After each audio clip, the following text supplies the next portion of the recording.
Rizwana Shahid channel. இன்றைக்கான recipe green chicken. அது எப்படி செய்கிறது, அதுக்கு தேவையான பொருட்கள் வாங்க பார்க்கலாம். புதினா, சரிங்களா, புதினா ஒரு 2 கைப்பிடி, கொத்தமல்லி ஒரு 2 கைப்பிடி, ஒரு 3 பச்சை மிளகாய் காரத்துக்கு ஏற்ற மாதிரி நீங்கள் போட்டுக்கோங்க. பட்டை 2, காம்பு ஒரு 3, ஏலக்காய் 1, 1/4 கிலோ சிக்கன் எடுத்துருக்கேன். புதினா, கொத்தமல்லி, பச்சை மிளகாய், பட்டை, காம்பு, ஏலக்காய் இது வந்து 4மே நம்ம அரைச்சி எடுத்துக்கலாம். அடுத்தது தாளிப்புக்கோசரம் வெங்காயம் வச்சுருக்கேன், தயிர் வச்சுருக்கேன், எலுமிச்சைப்பழம் வச்சுருக்கேன். முதல்ல இதை அரைச்சிட்டு வரலாம். நம்ம 1/4 கிலோ சிக்கன் எடுத்துருக்கோம். அதில் வந்து நம்ம தேவைக்கான தயிர் சேர்த்துக்கணும். ஓகேங்களா?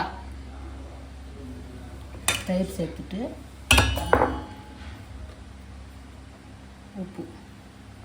உப்பு சேர்த்துட்டு அதில் அரைச்ச புதினா அந்த கிரேவி வந்து இதில் சேர்த்து நல்லா மிக்ஸ் பண்ணி நல்லா ஊறட்டும். வாங்க இப்போ அடுப்பு பற்ற வச்சுக்கலாம். நம்ம வந்து சிக்கன் கிரேவிக்கு தேவையானதெல்லாம் இப்போ 5 நிமிஷம் ஊறிடுச்சு, சரிங்களா? இப்போ அடுப்பு பற்ற வச்சுட்டு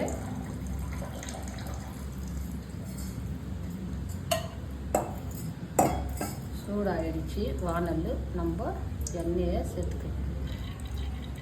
4 டீஸ்பூன் எண்ணெய் சேர்த்தாச்சு. எண்ணெய் காயட்டும்.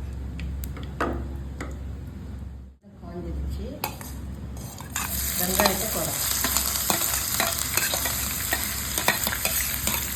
வெங்காயத்தை சேர்த்து நம்ம கொஞ்சம் வதக்கணும். சரிங்களா?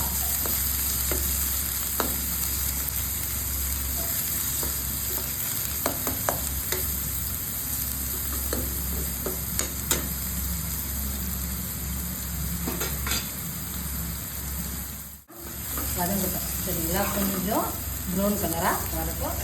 அதுக்குள்ளே நம்ம வந்து இஞ்சி பூண்டு விழுது அரைச்சது 2மே சேர்த்து தான் நான் எப்பவுமே அரைப்பேன். சரிங்களா? அது 2மே அது ஒரு ஸ்பூன் அது ஒரு சேர்த்து வதக்குங்க.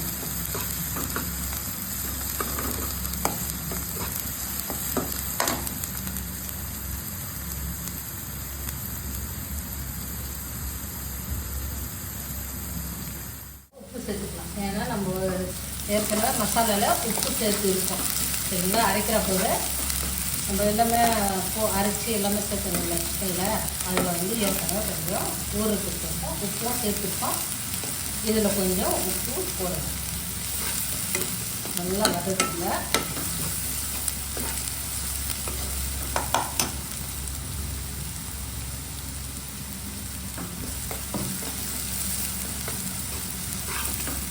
இது மாதிரி ஆகணும். கொஞ்சம் ப்ரௌன் கலரில் வந்ததுக்கப்புறம் நம்ம சேர்த்து சிக்கன் வைக்கிறீங்களா, அது இதில் சேர்த்து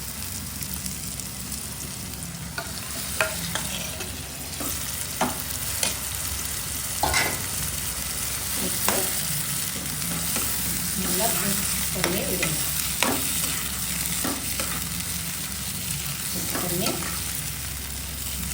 கொஞ்சம் நேரம் வரைக்கும் கொஞ்சம் மூடி வைங்க. ஏன்னா அந்த பச்சை வாசனை இருக்குங்களா, அது கொஞ்சம் அடையட்டும். அப்புறமா மீதி மசாலாலாம் நம்ம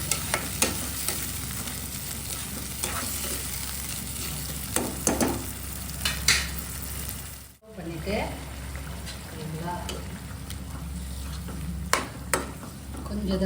கொஞ்சம் நேரம் மூடி வைக்கலாம். கொஞ்சம் நேரம் அதுக்கப்புறம் மீதி மசாலாலாம் கரைஞ்சி. இப்போ வந்து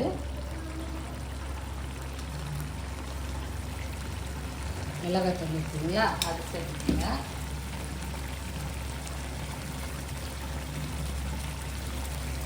மஞ்சத்தூள் கொஞ்சம்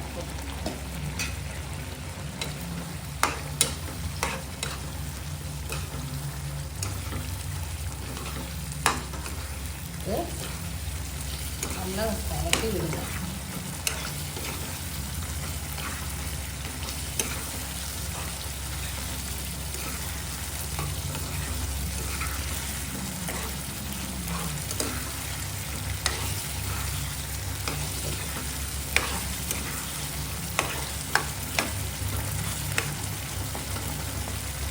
இப்போது என்ன பண்ணுங்க, எலுமிச்சைப்பழம் இருக்குங்களா, சும்மா அரை எலுமிச்சைப்பழம் இது வர சேர்த்துக்கலாம். சேர்த்துட்டு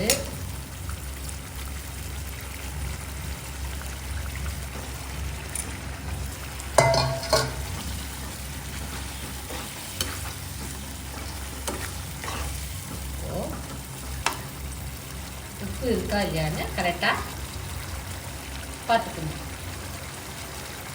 கரெக்டாக இருக்கு.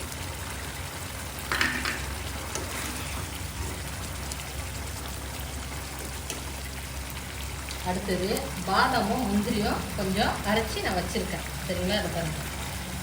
கொஞ்சம் பாதாம் கொஞ்சம் முந்திரி சேர்த்து விழுது அரைச்சி வச்சுருக்கேன். அதுவும் இதில் நான் சேர்த்துறேன்.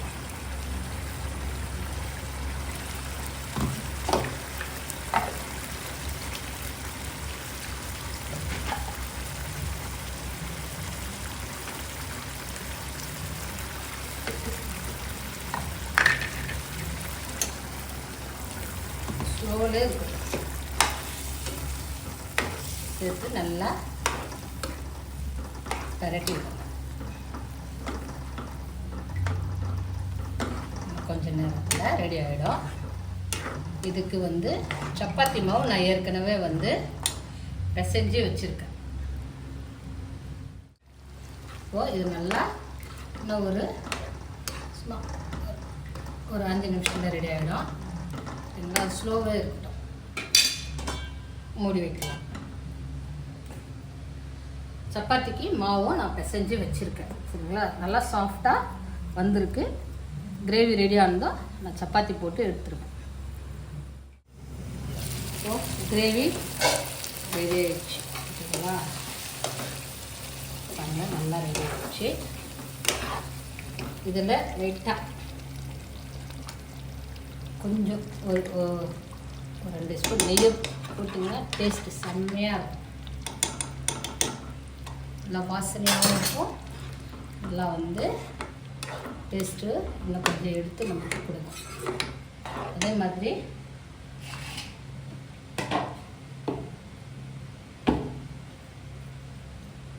சப்பாத்தியும் போட்டு நான் எடுத்துட்டேன். ஓகேங்களா, சப்பாத்தியும் போட்டு எடுத்துட்டேன். மாவு பிசைகிறப்போ நீங்கள் வந்து கொஞ்சம் அதில் கொஞ்சம் சுகர், உப்பு, கொஞ்சம் பால், கொஞ்சம் லைட்டாக சூடான பால் சேர்த்திங்கன்னா சப்பாத்தி வந்து இது மாதிரி சாஃப்டாக வரும். இது மாதிரி நல்லா சாஃப்டாக வரும் உங்களுக்கு. கிரேவியும் ரெடி ஆகிடுச்சு. நீங்களும் உங்கள் வீட்டில் செஞ்சு பாருங்கள், சாப்பிட்டு பாருங்கள். டிஷ்ஷு நல்லா இருந்தால் எங்களுக்கு கமெண்ட் பண்ணுங்கள், லைக் போடுங்க, சப்ஸ்கிரைப் பண்ணுங்கள். ஓகேங்களா, உங்கள் ஃப்ரெண்ட்ஸுங்களுக்கும் ஷேர் பண்ணுங்கள். தேங்க்யூ.